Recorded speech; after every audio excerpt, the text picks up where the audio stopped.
Your smartness is not your gift. It's your trap. You're not losing because you're weak. You're losing because you pause. Every second you hesitate, some weaker man takes a life that was meant for you.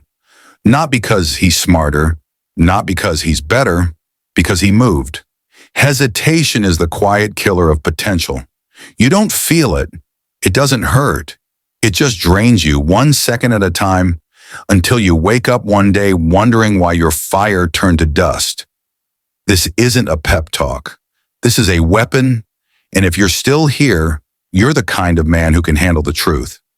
I'm going to give you 5 weapons, 5 forbidden protocols to destroy procrastination and rewire your brain for motion. But before any of them work, you need to move.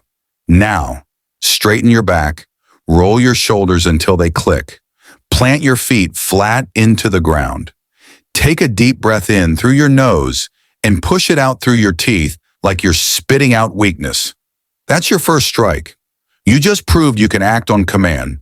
Remember this, motion rewires the mind. Stillness kills it. Most men don't lose years in battle.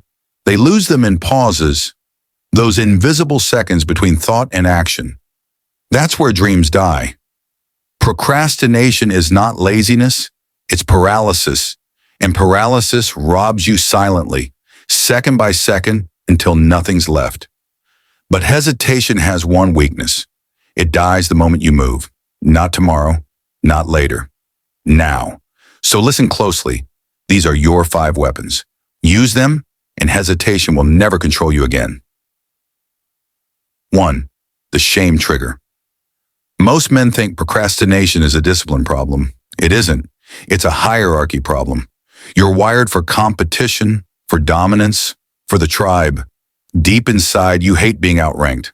But in modern life, there's no one to expose you. No rival watching, no shame for delay.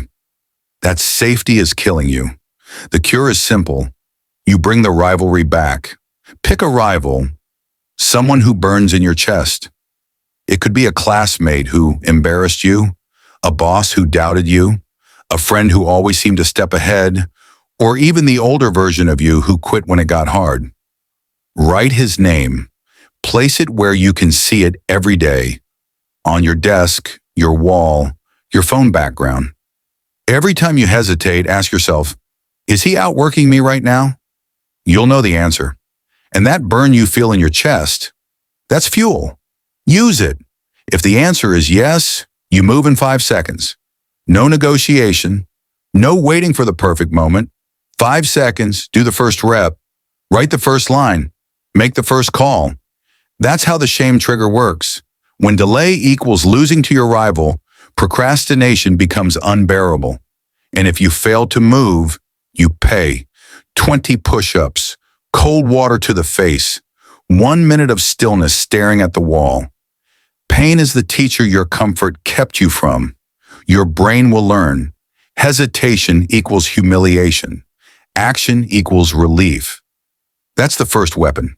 Shame turned into fire. 2. The zero-option protocol procrastination feeds on options. Every time you say, maybe later, you open a door for weakness to crawl in. Options feel safe, but in war, options mean death. The soldier who hesitates gets shot. The gladiator who waits gets cut. You don't need freedom. You need a chokehold. The zero-option protocol kills escape. It traps you in execution. No exits, no distractions, only forward. Before you start, wipe the field clean. No extra tabs, no snacks, no phone, nothing within reach that gives you escape. Use one tool, one notebook, one app, one project. When you give your brain multiple choices, it runs for the easiest one. Then build the cage. Face a blank wall. Sit in a box on the floor. Stay there until the task is done. You'll hate it at first. Then you'll love it.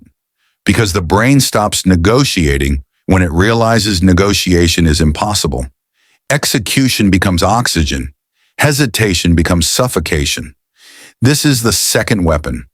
Confinement that creates freedom. 3. The identity trigger.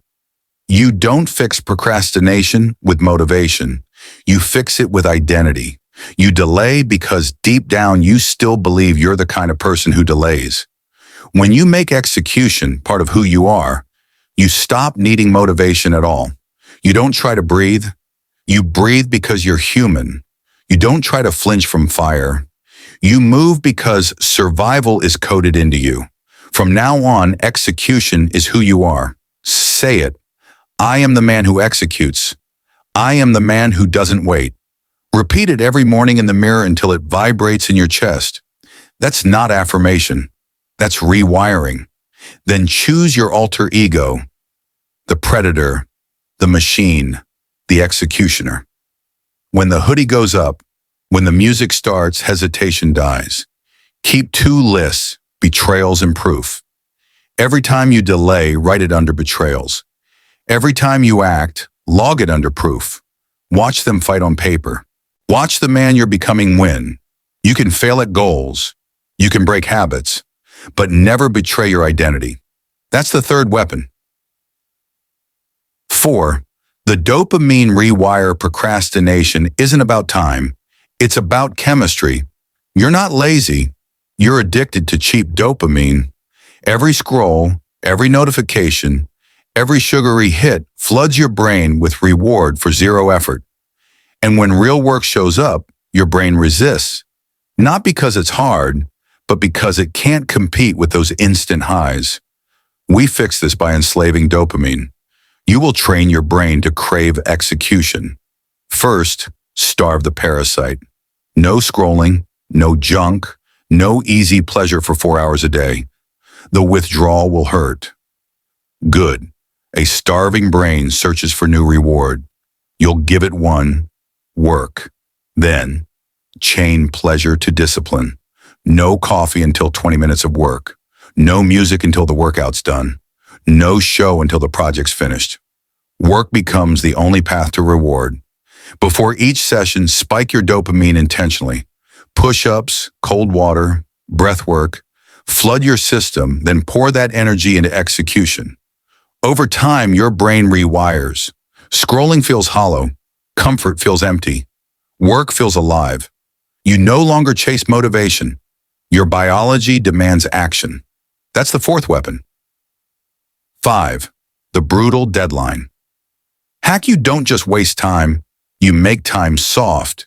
You tell yourself, I have all day, and your brain believes it. Humans were not built for open schedules.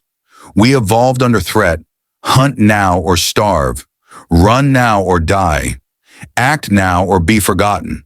Procrastination thrives in safety. Urgency kills it. So you'll bring the threat back. Take every task you have, cut the time in half. If you think it'll take 2 hours, you get 1. Set a visible countdown, a loud timer, seconds bleeding out. Let your eyes watch time die. Your nervous system will wake up. Declare your deadlines publicly. Tell someone you'll finish by 4 p.m. Make failure visible. Shame doubles your speed. If you miss, don't extend. Tighten. Next time, 45 minutes, then 30. The walls close in until hesitation can't breathe. Train under impossible clocks. The 30 and 15 drill. Take a 1-hour task, finish in half, then again faster. Your brain learns survival speed. You'll notice something insane. You become sharper under fire. While others drown in overthinking, you operate in motion. That's the final weapon.